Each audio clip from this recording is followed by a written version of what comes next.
Hey, we're back again. Will and L. Alan Will. That's us. Right, so Ora. Ora. I've driven it once. GWM Ora. I've driven it once in anger around the karting track at Carlon. Okay. Right, okay. I have to say, it's fascinating driving a full-blown road-going car on a karting track. That must be. Because you know what it teaches you? Yeah. It teaches you how to keep your lines. Well, because it's so tight, yeah. It's been a while since I've been on the racetrack because I was rubbish. No, just end. He's rubbish. No, yes, I agree. He's rubbish. It was appalling. It was appalling. It was embarrassing. It was embarrassing. No, but look, hang on. The Ora now. I was only second fastest. The point of the Ora is, it's because only It's an I'm getting electric. fed up. It's an electric It's an city electric runaround city, with a range exactly. of. Well, no. 290? There are two models. Well, there are a whole lot of models, but there's the 300 and the 400, which is meant to indicate range. Yeah. This is the 400 GT Ultra Luxury. Right. Your typical naming. Okay. Yeah. And that comes in at how much? The price of Plus minus 875. 875. So roundabout EX30 range, middle. There's little your bit, problem. Little bit. There's your problem.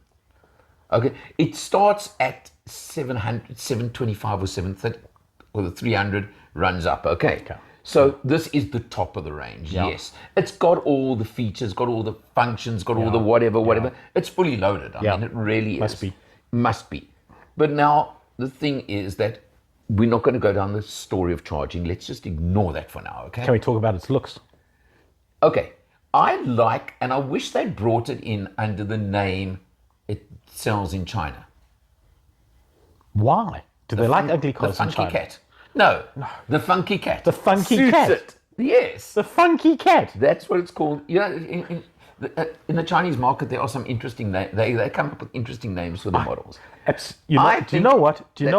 They should Cat actually. name, I agree with you. Yeah. They should have stuck with Funky Cat Yeah. because it does look like a cartoon car. It looks like one of those cars when you hit it with a bumper, it just falls apart. Everything explodes. You know, one of those things, and you put it back together. And to me, that's the car Mr. Potato Head would drive. To me, it's a cross between No, it's not pretty. the last generation, late generation Beetle, the new Beetle as they call Yes. it. It's got that roll, and then If that had a love affair with something really ugly. Oh wait, And the then the convertible headlights. Lexus from the 1990s. the headlights. If you see that car approaching you at night, I thought it was a new Mini. Those lights. So you've got those two. You've got wild coloring on the inside. Okay, I haven't looked at the Yeah, inside. lots of wild coloring on the inside. But that's why I say the Funky Cat would have suited it down to the ground. Funky Cat. It's a city car of note. Now you mentioned the EX30, the Volvo EX30, which puts out 300 kilowatts in the top model, right? This one puts out 125. But you know, as an electric car, you don't care. Yeah, Because you do. acceleration- Yeah, you No, do. no, Because no. I mean, having had it, not having it now, at top of the range spec. It doesn't, but look, it goes nicely. Around town, course, it of goes. course. I mean, I've taken it on the freeway, it's fine, but you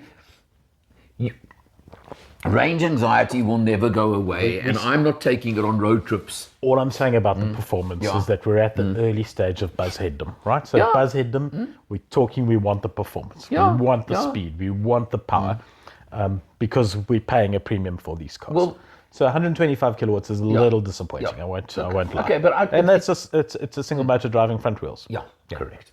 Well, it's fine for city driving around town the type thing is thing. that if that car was coming in South Africa at 500,000, Yeah, exactly.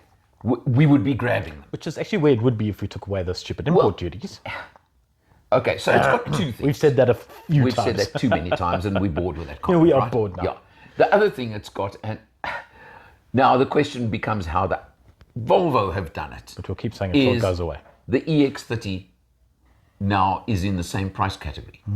And if you're going to compare like for like, and you're going to compare whether it's stupid pricing or not, and I'm using that word on purpose, it's unfortunately for GWM, it's up against the EX30 to that category of buyer. Yeah.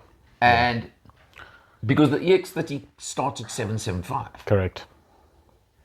I mean, yes, you and I would both want the 995 one, but that's not the point, okay? taking a little while to accumulate the funds for that. It's becoming rather annoying, actually. I should have had them by am I now, right but in saying, there we go. But having said that, you've got to admire GWM. They brought it in. It was for a few minutes the cheapest electric in South Africa. And it still possibly is. I mean, I know there's... At the entry level, it's certainly... At the entry level, it's be there and thereabouts. I mean, there is the BYD, but nobody seems to know where that is. But, it's officially on the market. BYD, bring your device. Something like that. It's officially, it's Build Your Dreams. Dreams. That's actually the real name of the company. Okay. Yeah. So it's the car you see in your dreams, and when you wake up, it's just... Can't find one. Something like that. BYD, if you hear this and you're listening to us, shout out. Reach out to us, please. Where do we get one? We want to see one. We want to drive one. Okay. See what it's like. Yeah. Okay, but Ora, so we've got a whole bunch of luxury and spec in the car, which you're not going to really get on the Volvo at that entry level price. You are going to get better performance. How does it drive? It's a real nice city car. That's what they should be. Which I'm not avoiding your question, but there's nothing outstanding. It's as you said, you can't take it around a track of any sort and expect it to handle like a sports car, like a track car should handle.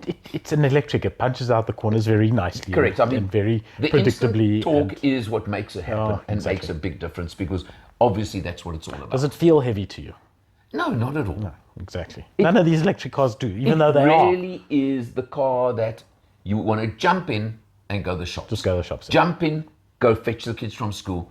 Jump in to the office. That's it. No issues, no cares, no worries, no stress. Just boom. Done. As long as it was on charge overnight. But I mean, 300 Ks in the entry level is plenty. I mean, that really this one plenty. probably would do 350. Because officially 400, but nobody ever wants to go there. Regenerative braking? Okay. Nice. Small amount, but not much. But it all helps. Exactly. But look, as I said, I admire the fact that GWM have brought it in.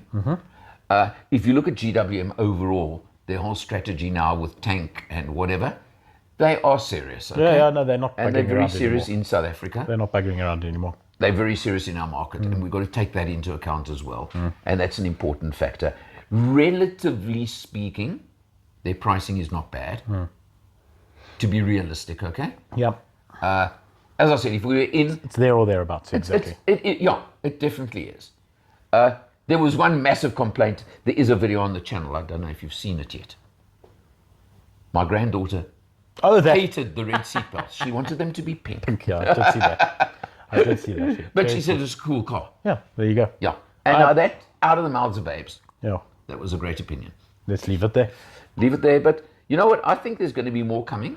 For sure. This is just the start. These are early days. This is just the start. Early adopters. Exactly. See you next time. Hello, my name is Michael. I'm the owner of CHANGECARS and the host of the TV show All Things Motoring. I have one mission, and that is to make a difference to the motoring public. Making a difference how? Making sure that you have safe options, making sure that you have knowledge. In that regard, it is my absolute pleasure and privilege to work with Alan Rosenmeyer of MotorMatters. The man with a hat, I'm the man with no hat, he's the man with the knowledge. Thank you for watching.